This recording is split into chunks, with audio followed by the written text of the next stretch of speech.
I mentioned last week that there's this old phrase that the West is born between somewhere between Athens and Jerusalem. If you've ever heard that phrase, have you ever heard that before? That the Western ethics, the Western sense of itself, all of that is born somewhere between Athens and Jerusalem. The mixture of uh, Greco-Roman philosophy and the ethics, that were imported from Judeo-Christian traditions. That's kind of where the West is. And it's interesting because if you look at, a lot of people have made the argument, like people will talk about ethical systems, and they'll say, well, like you don't need God to be moral. And you're like, okay, fine, state your case. But the reality is that in so many ways, if you look at the Greek and the Roman systems, they're not really that different. Their societies and cultures, they're not really that different from a lot of other places in antiquity, in that there's no problem with throwing people to wild animals and having them, killed even for public spectacle. That's not a problem. There's no immediate reason why poor people should be considered your equal. There's no immediate reason for any of these things. Many of those things are very, very explicitly brought in. Sounds like the South. Right. it's a lot of these things are very explicitly brought in by the Judeo-Christian tradition. There's all sorts of brutality and all sorts of other things that we today and in the last 2,000 years will have kind of just sort of taken as assumed, taken for granted, and taken as self-evident that, well, I mean, it's ethical that this or that should be so. And if you look almost anywhere else in the world, you can find plenty of examples where that idea would be abhorrent. Certain caste systems in the world, like various times and places throughout Indian caste systems, Japanese societal systems, some people are just untouchable. Some people are clearly beneath you. And if you want to say that we get stuff like this from Greece, the Greeks thought, Aristotle made a justification for slavery based on just some people are really best as slaves. Even Socrates, according to Plato, said that, like, well, society should be tiered based on what people are good at. And some people are kind of just good at grunt work, and some people make killer, they're just, no pun intended, soldiers and defenders, especially people who obey, right? And then, these are things that smack heavily of inequality not just being a factor, but it's not even a problem. Like, it's a problem more to be dealt with. Like, well, yeah, you gotta go with it, coast with it, run with it, rather than like deal with it. And a lot of people would say that Jesus and the Judeo-Christian tradition, kind of what we get from that is a sense of equality of all people. I don't think that's really complete. I think that's too tidy and not really accurate. I think it's probably more fair to say that in many respects, the ideas of equality are shifted they're slightly shifted in how we understand them, and that many ideas about value are actually inverted, right? So it's not just as good as rich people are the poor people. Just as good as, braggarts are the meek and the humble. Just as good. It's actually, no, they're better than you. You're worse and they're better than you. It sure didn't take with the founding fathers, though, did it? Right. But see, again, that's actually less of a sense that people are necessarily somehow equal, and they shift it to a of equal value, and so we need to. That's aiming at a kind of a structural thing rather than creating a field where there's creating a field where people can try to be all they can be, whatever. And this is all, the details of things like this are really up for a lot of debate. But it's it's really true that to the degree that we have anything like an idea of equal value to a creator, that we have anything like fairness or equality or, you know, care or concern for others along things outside of kinship lines or whatever else, these are not common worldwide, not that common. You'd have to, I mean, even if you find, people will say, well, if you look at the Aboriginal tribes in this place or that place, they have this kind of ethic where you're like, only until you get to this boundary, and then beyond that, those are others. You know what I mean? You'll find a lot of places where you can find something like an ethic that sounds similar to this, but it'll have a line past which it's them and us. And this is kind of, the idea that it extends indefinitely, that's pretty new. That's pretty rare. And it's, particularly for the West, even if you were able to find it in other places here and there, for the West, it's pretty clear just the line where we get it, it's from the Judeo-Christian tradition. So reading the Sermon on the Mount is really, really interesting because there's a lot of stuff in there that if you're really paying attention, it's insane. It's crazy stuff. There's you know, so if you actually read what is being said, you go, who can live like that? You'll die. And in some cases, the answer is, yeah, probably, right? Yeah, you'll probably die because somebody will just kill you or you'll starve. Like, don't worry about storing up for tomorrow. Like, this harkens back to the Exodus. In the Exodus, if they collected more manna than the day's worth, whatever God provided that day, if they collected more manna than that from where they found it, it turned into worms. It turned into like mealworm. It was they were not to collect more. They were to trust that their daily bread would be provided. And so this idea of like, I'm going to go shop for the week, I'm going to store up anything in the storehouse is this like, nope, the plants don't need it, the birds don't need it, and neither do you. And that is not, you know, there's a lot in there. It's worth, as we were, you know, just coming off of, because today we're sort of shifting from the ministry of Jesus, much of which it's worth observing. Much of it, in spite of, like, much of it is actually prescriptive. Like, live this way, act this way unto each other, blah, blah, blah, right? And then when you move into the early church, which is sort of what we're doing today, is moving from his ministry, and then after his death into the early church, a lot of what you get is, well, how should we be doing this, right? After a little while, it starts to move into, well, what do we believe? What do we need to believe? What is the right thing to believe? Well, they believe this and that's wrong, and they believe that and it's wrong. And so what we're talking about today is much more prescriptive. Like, how do we, you know, how did they live? How did they, you know, what did they say? What did they do? So this, so you can set aside the Sermon on the Mount, but I strongly encourage people to read it carefully this week. The next thing is, speaking of the, how did they live? Oh, I don't have it. But if you find the page in there that is the letter from Governor Pliny to the Emperor Trajan, I alluded to it last week, I think. That's worth a read too. We'll highlight one of those sections today. I put in some italicization, and some bold print, where some things that I thought... I italicized a few things. I italiced a few things that are worth observing, but we'll look at one spot in particular, but I strongly recommend reading that one as well, because it's one of the earliest outside things, one of the outside references to who these Christians are and what they do and what they believe, right? So anyway, let's take a look really quick at Jesus the Enigmatic, because to wrap up so that page there, Jesus the Enigmatic, to wrap up what we were talking about Jesus's ministry, one of the things that keeps people coming back is that people will say, well, yeah, but Jesus said this. You go, yeah, but he also said that.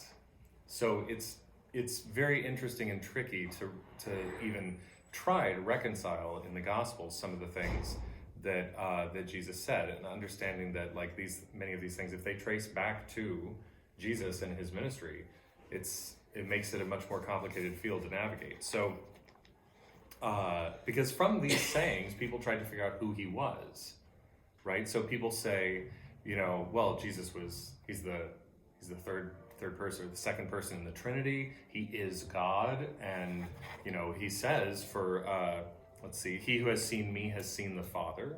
That second one on there. But he also says to a guy who comes up to him, he says, why do you call me good? He says, good teacher. He says, well, why do you call me good? No one is good but God alone. So that's interesting. He also says, I go to the Father, for the Father is greater than I. Well, that's a challenging statement for something like this, like standard Trinitarian ideas. The first one on there, for truly I tell you, until heaven and earth pass away, not one letter of the Torah, not one stroke of the letter will pass until from the law, until all is accomplished. But then he also appears to change the law at times. You have heard it said that if you commit adultery, but I tell you, and then he makes it stricter still. If you even look upon a woman with lust, then you have committed adultery in your heart. So, and many people would say they didn't do anything. That a lot of people, there are even Jewish people today who think that his making things stricter than they were in the law is a step too far, right? I can do nothing on my own authority. As I hear, I judge, and my judgment is just, because I seek not my own will, but the will of him who sent me. Then, on the other hand, he says, but that you may know that the Son of Man has authority on earth to forgive sins. He then forgives somebody their sins. So this list of things, is if you go back and forth across that, you can see where he said one thing, but on the other hand, he says something that slightly complicates it. So we find ourselves having to ask, so when he says Son of Man there, Son of Man is a euphemism for a figure in Daniel, who is generally believed to be the Messiah figure. So when people say, one like unto the Son of Man came riding on the clouds and blah, blah, blah, that's in Daniel. And so people knew the phrase, the Son of Man. Oh, that one, yeah. But on the other hand, the Son of Man it's just another way of saying, because it's the son of Adam, Bar Adam. It means a person, just a human being. So you catch yourself reading that, you go, okay, so which is he saying? Is he saying people have the right to forgive sins? Or specifically the apocalyptic figure in Daniel, the Messiah, has the right to forgive sins? Because if he's saying that, then he says, I am the Son of Man, and I have authority to do that. But in that other phrase, he says, I do nothing of my own authority.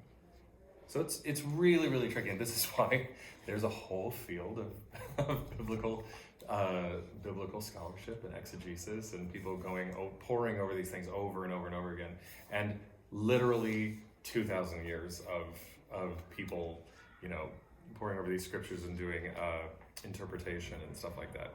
So the other thing is that each of the Gospels, are That's what I was thinking too, yes. in that perspective of that persons. Yeah. So the wording is never the same, throughout. Well, that's not quite true, because in some cases it's verbatim. So that's true. But the wording generally, many times is a little bit different. It's a little bit different, yeah.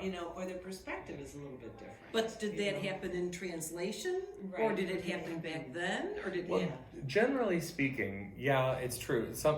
One of the things that people say is that, we have a lot of translations, we have a lot of whatever. This went through lots of translations, lots of this, and da-da-da. That's true. On the other hand, what we have is an outstanding number of documents. Okay. So, if more than most other things in antiquity, we have many, many copies of these things. And while it's true that you will see some differences, generally speaking, they're very, very minor. Like, instead of saying a, they say the, or, he picked up a stone, or he picked up the stone, or whatever. Many of those things are very small. And one of the things that's really great is that what we find is that there's an enormous amount of agreement between the documents. Mm-hmm. So in terms of historical reliability of the documents as we have them, they have a really, really above average reliability compared to many things, because there's just so much attestation to a fairly basic, fairly consistent content. But it's true that, on the other hand, when we're talking about things, Luke, it's pretty blatant in his opening statements that he was actually creating a kind of a compilation, Yeah. right? And some of the content in that, we don't know where that is. We And don't. that Acts are kind of a continuation of Luke. Yeah, Acts is And that- written by the same author, and it's basically considered one book, Luke Acts. Yeah, and so it's very interesting. But and their perspective is also different too, because some people think that Mark is supposed to have been a traveling companion of Paul. Paul refers to Mark, and actually Mark and Paul separate later in their journeys, and Paul and Barnabas have a fight over that. They have an argument over that separation, and ultimately part ways later. But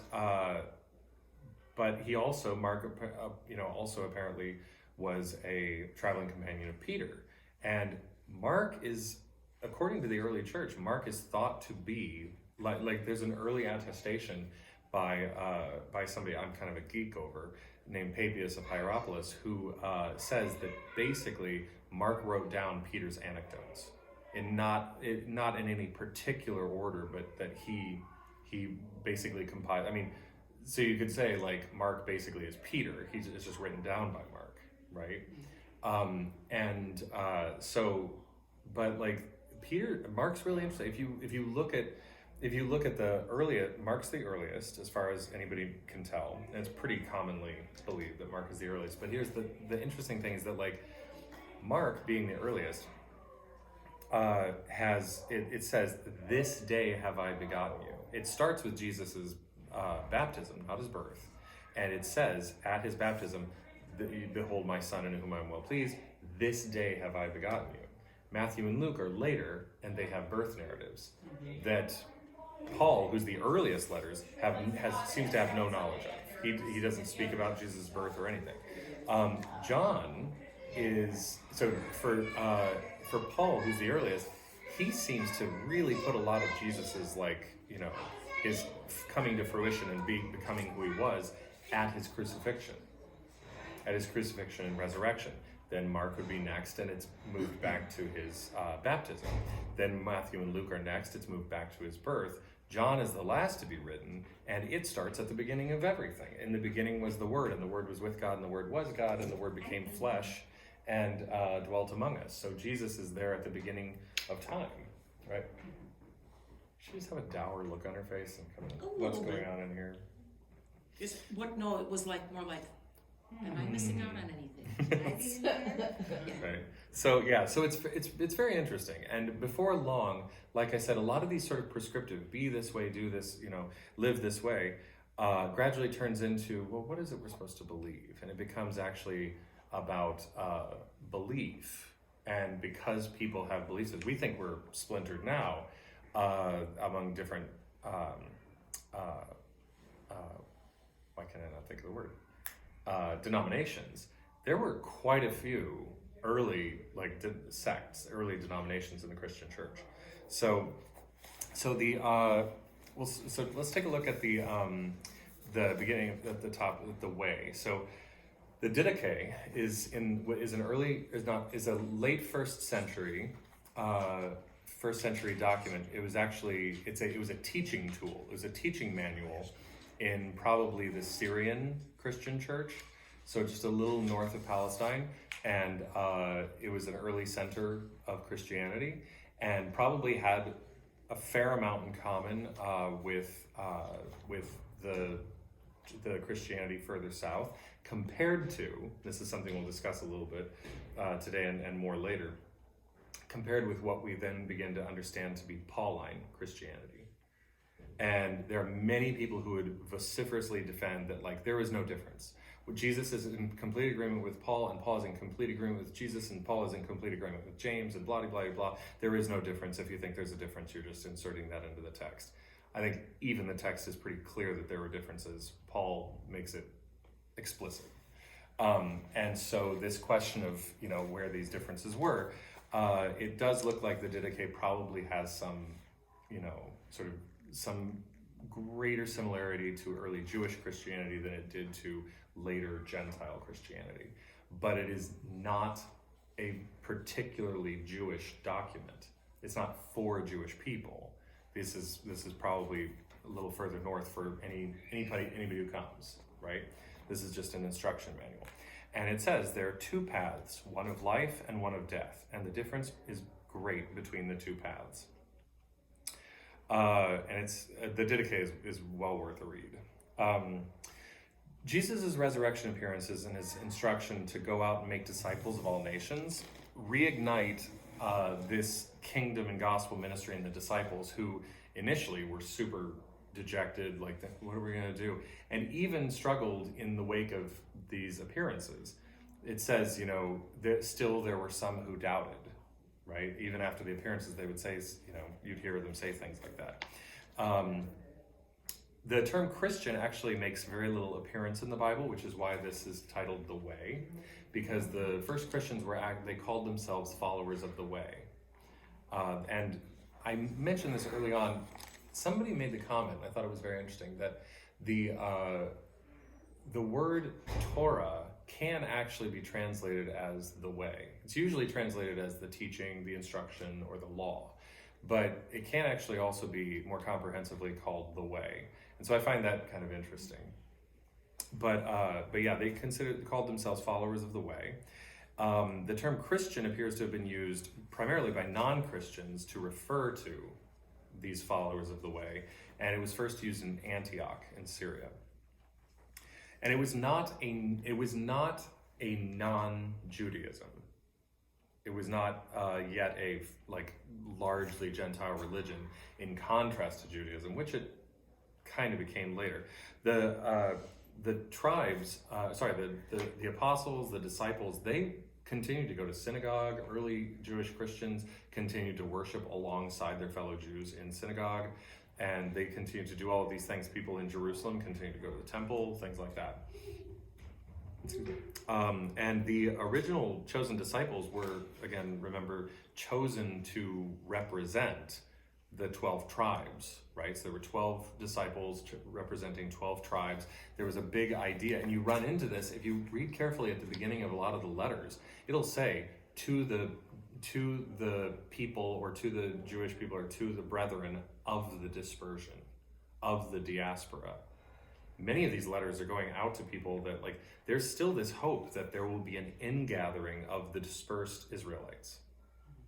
And that's considered a big factor of Messianic Judaism, is this coming back together of the dispersed people.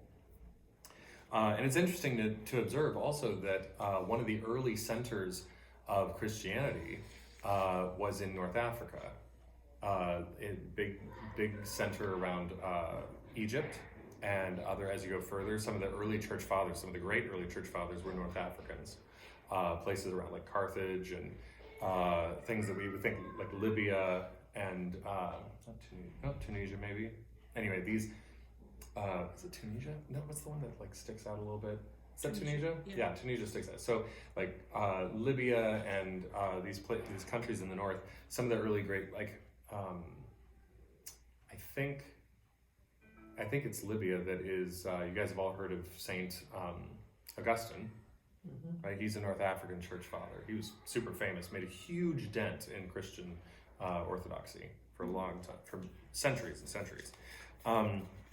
So anyway, but it wasn't just Christianity. One of the reasons this had fertile ground is because there were major centers of diaspora Judaism across Egypt and into North Africa. And even when the Islamic expansion happens, they're finding people of the book, Christians and Jews, hundreds of years after the events we're talking about today. They're finding many of them scattered across North Africa and even up into Spain as they go, and they're having to say, okay, if you encounter Jews or Christians, deal lightly with them because they're not real pagans. And so this is happening. It's fairly widespread. The diaspora was pretty wide. Can I ask you what diaspora means? Dispersion. Oh, okay. So when Assyria destroyed the northern kingdom, and then when Babylon did something not quite so thoroughgoing in Judea, many Jewish people and many Israelite people scattered. And so you can see those in the letters, to the people of the diaspora or whatever. through the gospel ministry of these 12 disciples, Israel would become Israel, represented by them, would become a light unto the nations, in keeping with this long-standing biblical idea. Judas, who had betrayed Jesus to the Sanhedrin, which the Sanhedrin was the high council in this case in Jerusalem. He was replaced after his suicide by Matthias. Now Stephen, another disciple, was the first martyr. He was stoned to death for his preaching. He came out and kind of strongly gave sort of some public speaking, and people got real angry at him and stoned him. And he appears to have had, while he was dying, had a vision of something non-trivial. Whatever it is, he seems to have had a vision, was sort of narrating as it was happening. And he then is the first, he's the first martyr. The word martyr, does anybody know what that means? It's Greek for witness. So a witness is somebody who with their death witnesses to whatever thing they were standing up for, or supporting, or preaching. But he's one of the first sermons, one of the first apostolic sermons, or first sermons in the New Testament, outside of Jesus himself, is Stephen's, just before his stoning, and even kind of during and after. Good times. So, any of the first Christians who were not Gentiles, like I said, they continued to worship. There was initially not that much strife. Sectarian Judaism, as we've said, it was fairly common already. Now James, the brother of Jesus, who was very well known at his time, after the events of Jesus and his death and resurrection and his everything, and he wasn't even one of the 12. But he became the head of the Jerusalem church. And he was famously called, he was well known, he was called James the Just, or James the Righteous. And he was head of the Jerusalem church until he was killed sometime in the 60s CE. He was put to death. I believe he was thrown from the top of, is it the temple? I'd have to look it up. But he was thrown from the top of the temple, and then I think stoned for good measure, if I remember correctly. But because he might not have been dead after they threw him. Right, yeah, you never know. But anyway, he was and there is some early, I can't remember whether it was Josephus, but some people kind of attributed the Jewish war, the Roman destruction of Jerusalem, to the death of James as a kind of a punishment. He was very popular. He was.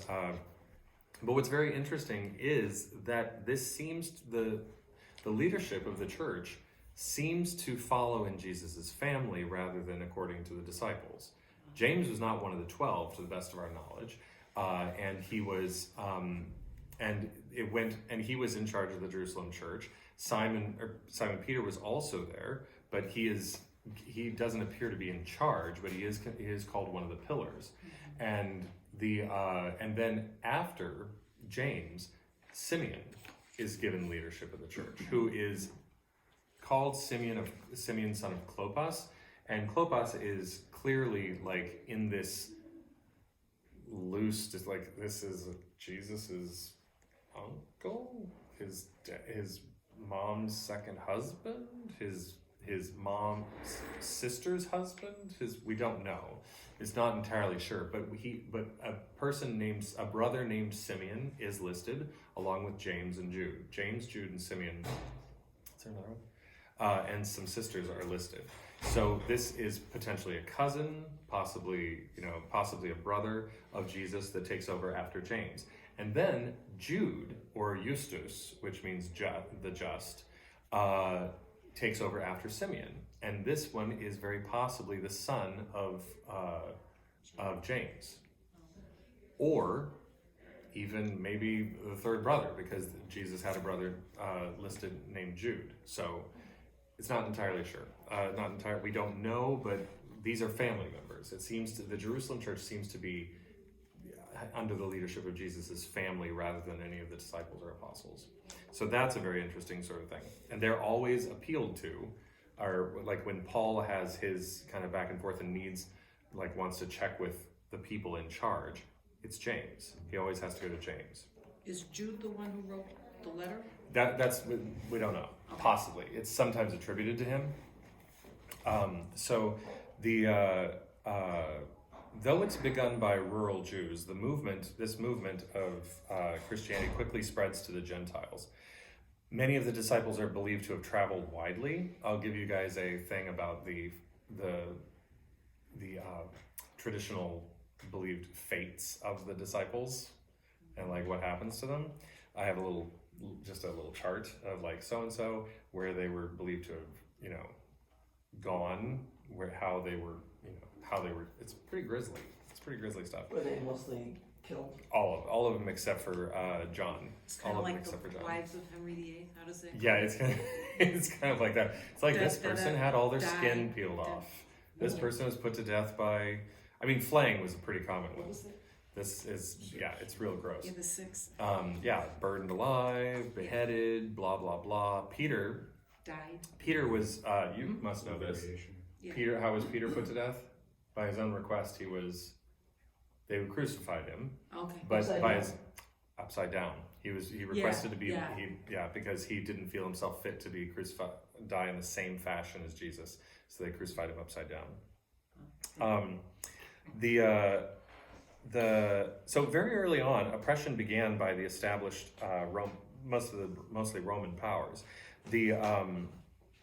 It was long said, like for a long time in Christian circles, people would just say, well, there was, Christians were persecuted at the outset, like from the beginning, Christians were persecuted.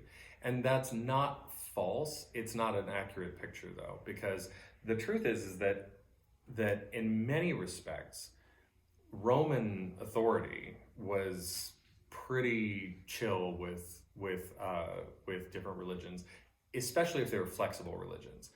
You could get away with being inflexible, like Judaism did, by being old, because they trusted old religions. Just socially, old religions function well. Like you don't want to mess with those too much. First of all, because that upsets social order. And every time they did, at one point, I think was it Caligula or somebody came in and one of the emperors came in and put up like their standard in the temple. And all hell broke loose. It was bad news. But so they generally gave some they gave pretty what's the word I'm looking for? Like they gave a lot of leeway to old religions, and as long as younger religions were pretty flexible, and you're like, yeah, I mean, you're God, fine, but don't forget to praise Caesar too. Like if you're flexible enough, you're probably okay. Christianity did get what Christianity often was a good sort of foil for things. Nero blamed a fire that very possibly was his fault on these convenient Christians who people didn't know much about, and had tons of them rounded up and killed. And so things like that. The fact that it was spreading a lot, the fact that in some ways it was kind of countercultural, that did make them get targeted a fair amount. And frequently the fact that they were very strict, like Jewish people were, about not giving too much praise or whatever to authorities. They would follow what the authorities said, but when it came to praising Caesar or things like that as a god or whatever, they wouldn't do it. So there were a few periods of very, very intense persecution where many were killed. That said, there was a lot of respite in between these times, and where they weren't just like relentlessly being thrown to lions and stuff like that. But especially if you were loud about it, and it wasn't like there was none, but it was not quite as persistent as people have sometimes. It wasn't a sustained persecution for hundreds of years. It wasn't like that. One early Jewish man who, so not Roman, but with some, let's say local Jewish authority, who actively sought out Christians to persecute them, was Saul. And what that means is kind of uncertain. We don't know exactly how he was persecuted. He was present at the stoning of Stephen. according to Acts. But Saul becomes Paul after a conversion experience. And what's interesting, somebody made the point, they said it's kind of wrong to call it a conversion experience because he doesn't convert as such, and he doesn't call it a conversion himself. What he says is he was called.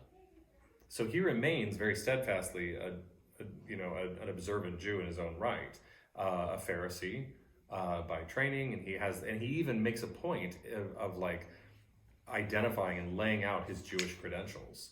He was like, I was, studied at the feet of Gamaliel. I'm a Pharisee by training. I'm a whatever. I'm from the tribe of Benjamin. I'm as Jewish could be, and he lays that out to kind of give himself some authority, and so it's not entirely certain what he was hoping to do, but he does say that he kind of was like, he was kind of out to. He was no friend to the movement at the beginning. And then he has an encounter with the risen Jesus, and he feels suddenly called to do something and that he's part of this new thing. He didn't do it, he didn't try to staunch this movement because he thought it was politically divisive, but because he thought it was blasphemous. But he then goes on to become a pivotal figure, and like hugely pivotal. There are people who even say that that Jesus was Jesus, and he's this historical figure that, whatever. But Christianity is really Paul's. People sometimes credit Paul with create, and I mean it's kind of true that many of the New Testament letters at the bottom there show the early theology being worked out in real time, and a lot of that is Paul going, taking his Jewish Pharisaic training and interpreting events, interpreting all of this, and saying to these churches, well, it's like this. And this is kind of the start of like, believe this. This is how you should think about it, right? This is how these things are. And and one of the first things that you find and so again, these are the earliest. It's funny because the events of the Gospels are like the earliest events, but the earliest texts we have are the letters. So if we look at the letters, we get like in real time what's going on in the church. And Paul is clearly dealing with division in the church. And he's saying, above all, do not break apart, do not like stay together, stay a church, stay whatever. Just don't let these things tear you apart. But that said, and he's trying to address their concerns.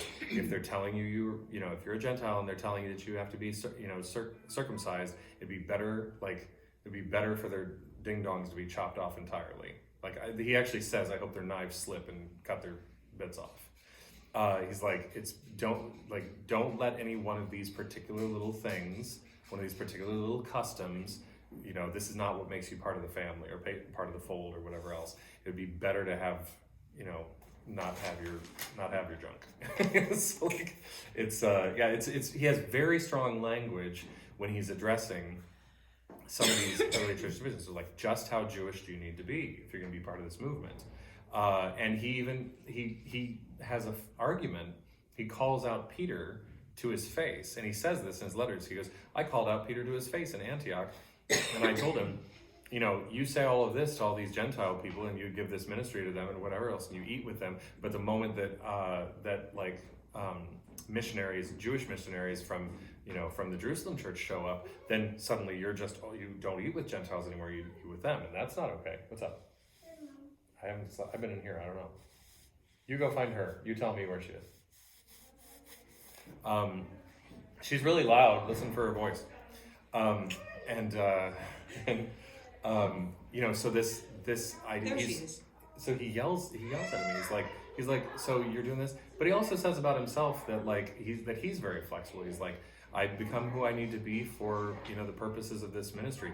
To the Jews, I am as a Jew. To the Gentiles, I am as a Gentile, and I do what needs to do to get the message forward. So it's really interesting little survey of what was going on in the early church, how they were trying to navigate these cultural distinctions between the members of the same faith, right? And the Jerusalem church kind of disappears to history. And this is something that I'm really, really interested in, something that I find really fascinating, because the Jerusalem church, the early church, lived in a particular way. And it has, if you read some of the documents from the Dead Sea Scrolls, this is another sort of similarity.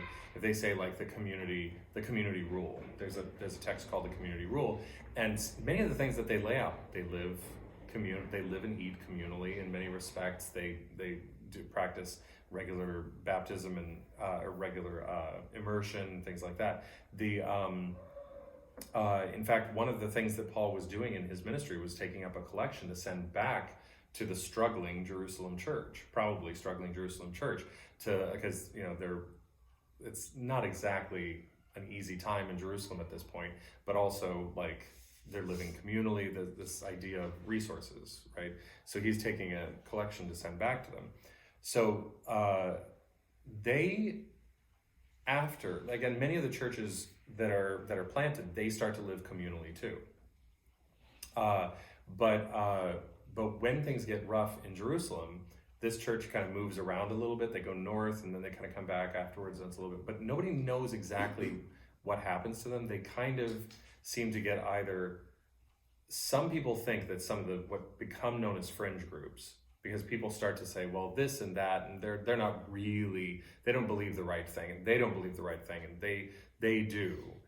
Some of the Jerusalem church, when they had to move, may have gotten absorbed into other Pauline churches, but some of them may have become kind of their own communities. There's some belief, and I confess I'm a little bit inclined to believe this, more than a little bit maybe, that these groups called the Nazarenes and the Ebionites are very possibly remnants of the early Jerusalem church, because they still live like that.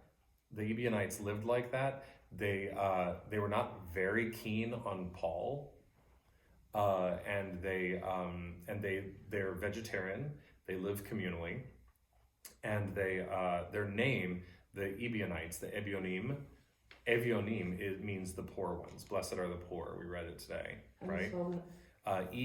Actually, if you look, I thought maybe that was in there. It's EBI. I'll just write it up here. Is it ED or EB? B. So it's this. So the Ebionites, and they used also the Nazarenes, which they could have at some point been I think, is it Notzri or something like that, or Notzri? I can't remember. But anyway, they could have at some point been the same group and kind of splintered a little bit later. But what's interesting is that they use a version of the Gospel of Matthew. They don't use the others, and they don't like Paul, which is very interesting. So I find that kind of fascinating. I wonder but this is not the only thing. Like within a couple generations, you get different people going, well, maybe Jesus was, do you think Jesus was he a man and then he was adopted into God? Like, or maybe did he only appear to be a man, but actually he was just a spirit? Is that Docetism? I can't remember, but there are a lot of people who are starting to formulate what they think exactly was going on, what exactly they think Jesus was, and and you get huge, like lots of groups starting to show up with these different beliefs, and they all kind of believe that this is, that can't be right. That's not right. What time is it? 11:59. Oh, well, perfect. We're just wrapping up. That says it's 1:45. 5 o'clock is never. No, it's just been enough to freak me out. Oh my. But that should be an S, not a Z. Anyway, so yeah, these it's very interesting to look at the way that within a generation or two, people are starting to take these beliefs out and then to work backwards from that and kind of figure out, well, what were the common things? What did they actually believe? What are the earliest? And that is something that I'm going to do a little bit of research and pull together. That's one of the reasons the Didache is very interesting. It's fascinating to look back and see how early you can go and find out what people said, about the Christians, who they were, what they did, how they lived, what they believed. So if we look now at the thing from Pliny, if I can I borrow yours? Sure. Thank you.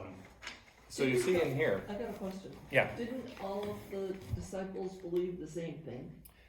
Well, again, going back to if you look at Mark, if you look at the Gospel of Mark, Mark would have you believe that often the disciples didn't have a clue what was going on, and regularly misunderstood what Jesus railed at them all the time, that they were completely misunderstanding everything.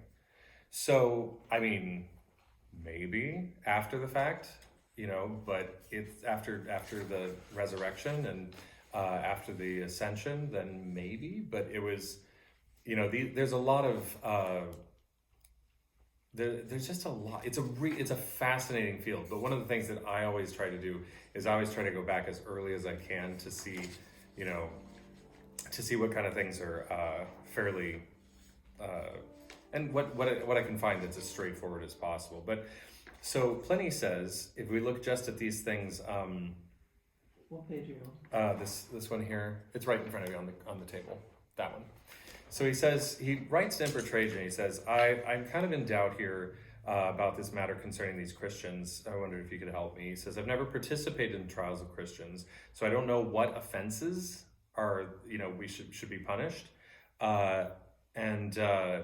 He says, I've been a little hesitant as to whether there should be any distinction on account of the age of the person, or no difference between the young or the old, whether pardon is appropriate, or if a man once a Christian, does it do him any good to have ceased to be one? So he says, meanwhile, for those who were denounced to me as Christians, this is what I've done. I've interrogated them as to whether they were Christians, and those that confessed, I interrogated yet, 2 and 3 more, a second and third time, threatening them with punishment. Those who persisted, I ordered executed, for I had no doubt that whatever the nature of their creed, so I don't even know what they believe in, but I figure stubbornness and obstinacy ought to be punished, so I have them killed anyway. Whoa. Right? Yeah. So there were others. Elijah, Josiah, Elora. So now, for those that were Roman citizens, I had them transferred to Rome. So I had them. I ordered which I'd ordered be brought for this purpose, together with statues of the gods, and moreover, I asked them to curse Christ, none of which those who are really Christians, it is said, can be made to do. Say that again? That he called them together and asked them to denounce and curse Jesus, these people, and to prove they were not Christians, or to prove that they could be flexible, whatever. And it's said that those who are truly Christians cannot be made to do that. So let's see. Some of them would go on to go ahead and do that. They would worship your image, the image of the emperor, and statues of the gods, and they would curse Christ. But they asserted, this is one of the most interesting parts, because this describes what early Christians would do. Okay. They asserted, however, that the sum and substance of their fault or error was that they were accustomed to meet on a fixed day before dawn and sing a hymn to Christ as to a god, and to bind themselves by oaths not to do some crime, but rather to not commit fraud, theft, or adultery, not to falsify their trust, or lie or make false promises, nor to refuse to return a trust when called upon to do so. When this was over, it was their custom to depart and assemble again to partake of food, so the Eucharist, right? Communion. But just ordinary and innocent food. And now this is something that I thought about during COVID. Now, I don't want to come down hard on any person who believes that I think there are a number of things. I say this because I think there are a number of things that, because we don't know our own history terribly well sometimes, we sort of say, well, because I'm a Christian, I this. Or you're like, Okay, well, people who like were way closer to Jesus' time would disagree with you there, right? So, for example, the whatever a person's justification for saying, you know, we're going to continue to meet and we're going to continue to have the Eucharist and we're going to do it during COVID. We're going to, because you can't, because, you know, freedom of religion, you can't make us do this. And Christians, we must do this because well, one of the earliest examples that we have of encounters with governing powers and everything is this. And he says that they were accustomed to depart after this worship period, and they would assemble again to partake of food, but ordinary and innocent food. And even this, they affirmed, they had ceased to do after my edict, by which, in accordance with your instruction, I had forbidden political associations. So for some time, the locals there had stopped meeting for their communion because of an edict. So it's not as simple as a Christian would never do that. Like, in fact, this whole community had followed the instructions of the government in the region, you know, and whatever. And that was actually not that strange a thing. You hear people saying, do as your governors tell you, and whatever, early in the church. So, anyway, and accordingly, I judged it all the more, I decided it was all the more necessary to find out what the truth was. So I tortured 2 female slaves who were called deaconesses. But I found there was nothing else depraved, just excessive superstition. Right? And what was the deaconess? A deacon, okay, so that comes from, and we can, there you go. We can, so the word bishop, I'll tell you 2 words, and then we'll call it a day. So in terms of church structure, there is already fairly early on, obviously, James is the head of the Jerusalem church, and there are certain, you know, people that are called, you know, referred to with some kind of like authority. So there's the word bishop, which is episkopos, which is where we get the word episcopal, episcopate, right? Oops. Oh no, that was right. Episcopos. I'm really tired today. We stayed up and watched Banshees of Inisherin last night. We've seen it. It was interesting. Now a bishop is basically just an overseer. It means an overseer. So he kind of keeps an eye on the church, which is different than a pastor. The word pastor, literally, from the Latin, means shepherd.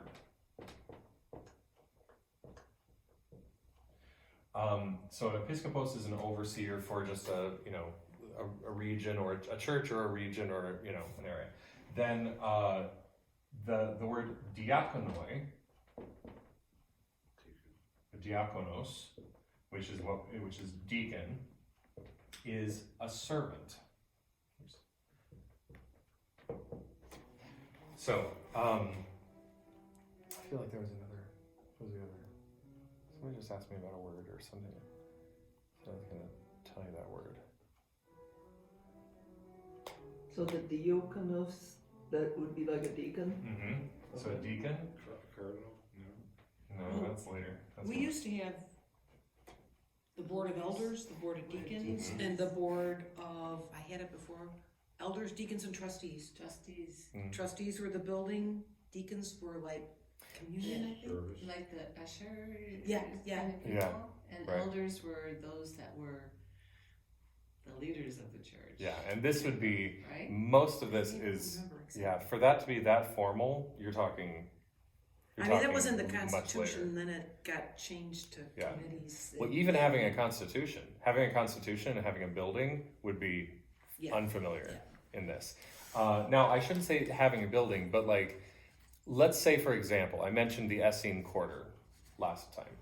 Suppose you're in the Essene Quarter, and that's where you in the early Christian, like, let's say that Essenes are theologically or you know, doctrinally close cousins to you as early Christians, right? So let's say that your headquarters, the upper room where you celebrated, and now the upper room where you gather, and maybe you and Mary, you're James, and you and Mary are living in Jerusalem now. You're just there. That's where you live now after the events. and people are continuing to gather. You've got this Jerusalem church. You're living in the Essene Quarter in this rented room. People are gathering. That's where you live. Like, it's these things. The early church, they tended to meet and greet. Meet and greet. They tended to meet and gather in people's homes or in communal spaces, like, and it'd be less like a, like this. It'd be more like gathering at a park. What are those? Field house. A field. Well, yeah, maybe a field house, or even more like one of the open air, with park benches and whatever.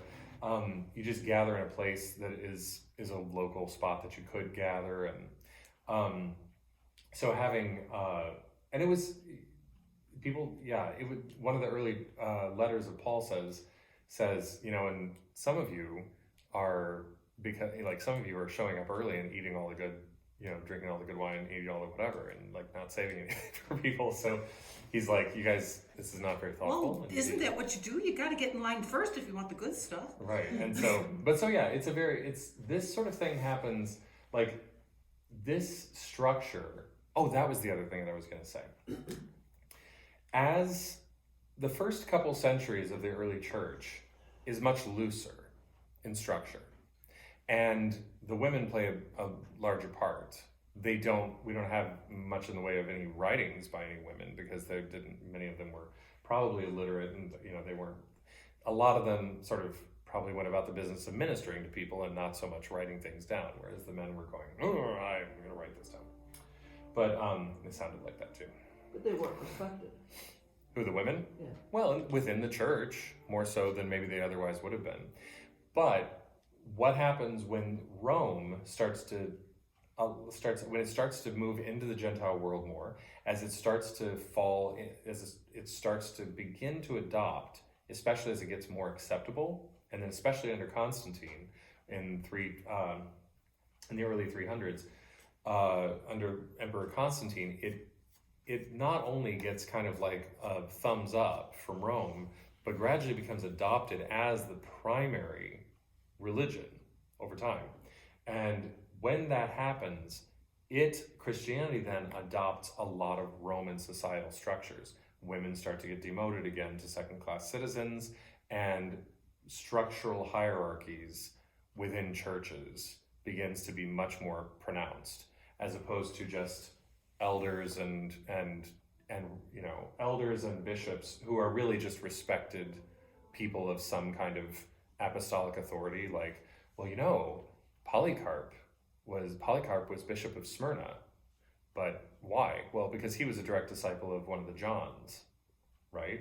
And he was considered a very wise man, so he's kind of elected that position. But a lot of these things would not. A lot of the things that we think of as like church structure and how we have them would be pretty minimally recognizable by the early church. It was often much, I don't want to say looser, but it was more. In some ways it was more informal. But yeah, so it's an interesting.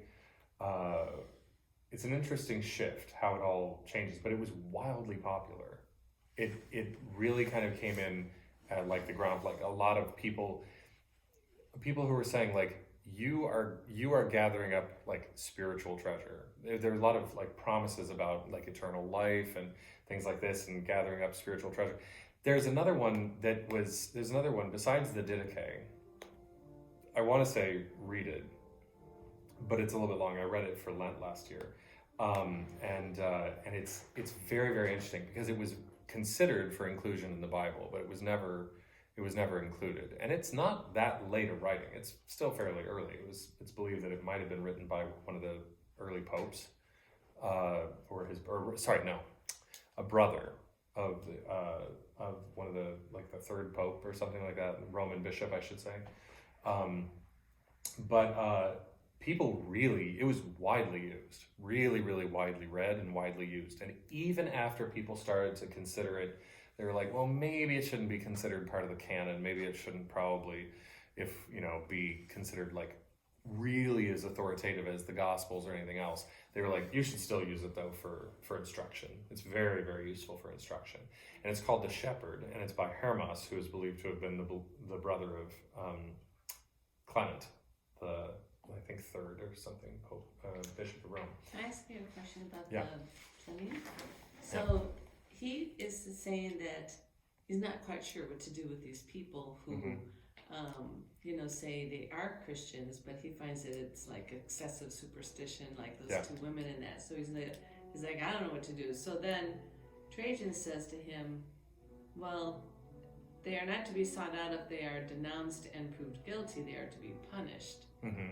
So Like you don't have to actively look for them. You don't have to actively look for them, but if they are who they say they are truly, then they're to be punished. Yeah, he's like, if somebody brings it, it's like if this is causing a problem, if somebody says this person over here is a Christian and it's this or that or whatever, if somebody brings it to you as a problem, then just punish them. Because Pliny then says also, is certainly Pliny quite don't clear that Don't- the temples, which had been almost deserted, have begun to be frequented, that the established religious rites, long neglected, are being resumed, and that from everywhere sacrificial animals are coming, for which until now we have very few purchasers could be found.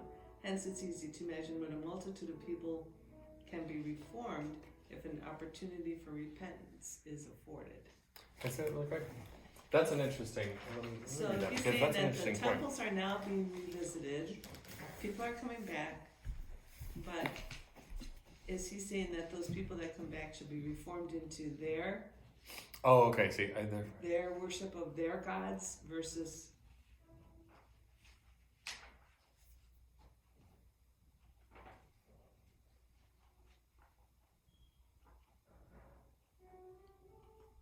the very end of his letter. that's an interesting point, because that would seem to. That Is he would referring kind to of Christians suggest. are coming I into don't the think so. temples? No. Referring that Jewish I that think people who Roman were- citizens, Roman or citizens just are people coming, under Roman jurisdiction, who are sacrificing animals to their gods. to their gods, or to the Roman gods, or to the emperor. Okay. And I would think that that it's an interesting observation that like there's a financial aspect to this, because lots of animals coming in to be Right. sacrificed and everything else. And if Christians are a threat to this, they're not big on sacrifice. They're not big on this superstition. This superstition that he's talking about would possibly be a threat to people observing standard and lucrative pagan practices. Right. And so that's a great point. That's a really good observation. Yeah. Just wondering. So yeah, no, it's true. And there's even, like, I think I mentioned this last time, there's even some belief by some people, because the Ebionites and the Nazarenes were vegetarian. There's some people I've heard who think that it's possible that one of the things that was part of Jesus storming the temple was saying, not only are you paying for this, or like, well, actually, that he's saying that like you're using the temple. This should be a house of prayer, not a house of like killing animals. God doesn't want your sacrifices, which is in the Hebrew Bible. Is like, I don't want your sacrifices. I want your hearts. And so this idea that there's some scholars who think it's possible that Jesus was part of this movement. Many Essenes, I believe, also were vegetarian. And so it's possible that their vegetarianism was actually a part of this, that the killing of animals and the profiting from doing it is actually as big an issue for them. And so, yeah, no, it's very, very interesting Thank you. stuff. I have to head out. We'll get that back to Thank you for very John. much. You're very welcome. Yes.